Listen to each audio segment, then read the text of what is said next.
Hi everyone, I'm Alicia, and today I will be going over expected value. So what is expected value? Well, it's basically what the name implies. I assume most of you have experience with grades in class, so here's a quick example to help us better understand expected value. So if your average test grade is a 100 and your average assignment grade is a 90, and test grades make up 70% of your total grade, while assignments only make up 30% of your grade, then what is your final grade? Well, you can think of this as a list of elements where we have 7 100s and 3 90s, making a total of 10 elements here, which means that the 100s make up 70% and the 90s make up the other 30% of all the elements. And taking the average of this, you can write it as 100 times 7 plus 90 times 3 over 10, which gives us a final grade of 97. That's an 8 plus. So I get good job, I guess.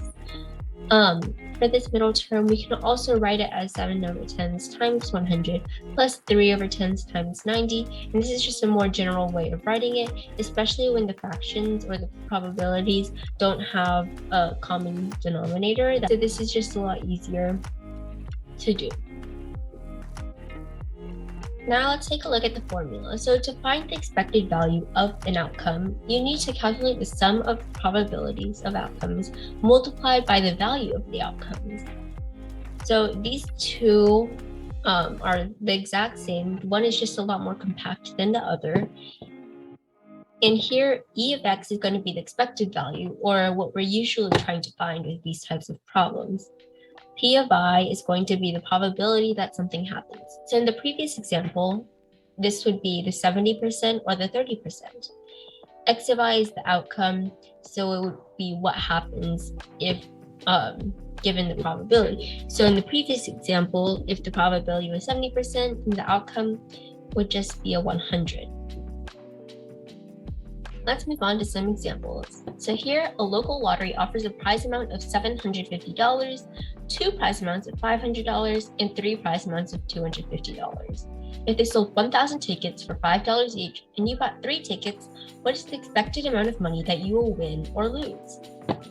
And here, winning tickets are put back so that one ticket can win multiple prizes. We can plug this into the formula and write an equation. So there's a 1 out of 1,000 chance that you'll win the grand prize, which is $750, a 2 out of 1,000 chance that one ticket will win $500, and a 3 out of 1,000 chance that one of your tickets will win $250. Solving the equation, we can get that it's going to be the expected value for one ticket is $2.50. Now, because you bought 3 tickets for $5 each, you spent a total of $15, and the expected value of your 3 tickets would be 2.5 times 3, because it's per ticket, right? And that your expected value of winnings would be $7.50. Now, 7.5 minus 15 means that you're probably going to lose $7.50. That's the expected value. On to the next example, which comes from the 2006 AMC 10A. So, a player pays $5 to play a game. A die is rolled. If the number on the die is odd, the game is lost. If the number on the die is even, the die is rolled again. In this case, the player wins if the second number matches the first and loses otherwise. How much should the player win if the game is fair?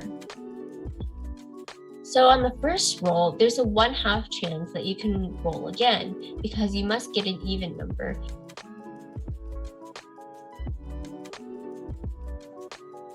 On the second roll, there is a 1/6 chance that you win because on the second roll, you need to get the same number from the first roll. And that's one number out of the 6 different possibilities. There's a 1/12 chance that you win the game. And if the game is fair, then the expected value should equal the price to play the game. Here, $5 is the price that you pay. And this is, you might recognize as part of the formula where it's probability times outcome. So therefore, the prize money should be $60 for a fair game. On to our final example from AOPS Altimus. It reads, I roll 2 fair 6-sided dice. What is the expected value of the larger of the 2 numbers rolled? Express your answer as a fraction. So if the 2 numbers are the same, we take that number to be the larger number. So from basic counting, we know that there are 6 times 6, or 36 outcomes from rolling the dice. Out of these possible outcomes, there are 11 rolls where 6 is the larger number, and they can be denoted in this set. So the first term is when both of the numbers are the same. Here it's 6, 6. And the next few are when 6 is the larger number and you roll it first. And then the second number is a number less than 6, and there's going to be 5 of those because there's 5 numbers less than 6. And then the last few is just like what over here, but reversed. So 6 is the larger number, and it's the second one you roll. So the first number is just all the numbers less than 6. So there's also 5 of those. 1 plus 5 plus 5 gives us 11. And following a similar pattern, we can do this the same for different larger numbers. Like when 5 is the larger number, we get 1 plus 4 plus 4, which is 9 ways. And if 4 is the larger number, then we get 1 plus 3 plus 3, which is 7 ways. There's 5 ways of the larger number is 3, 3 ways if it's a 2, and 1 way if the larger number is a 1. So using the formula again, we can write 1 over 36 times 11 times 6 plus 9 times 5 plus 7 times 4 plus 5 times 3 plus 3 times 2 plus 1 times 1.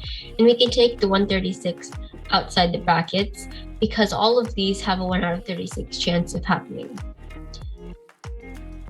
In solving, we can get that our answer is 161 over 36. So that's going to be the expected value of the larger of the 2 numbers. So I like the expected value topic. It's very applicable in everyday life. Most of our examples are pretty much very realistic, like the lottery one, whenever you're rolling dice. Expected value is something that you can find basically everywhere.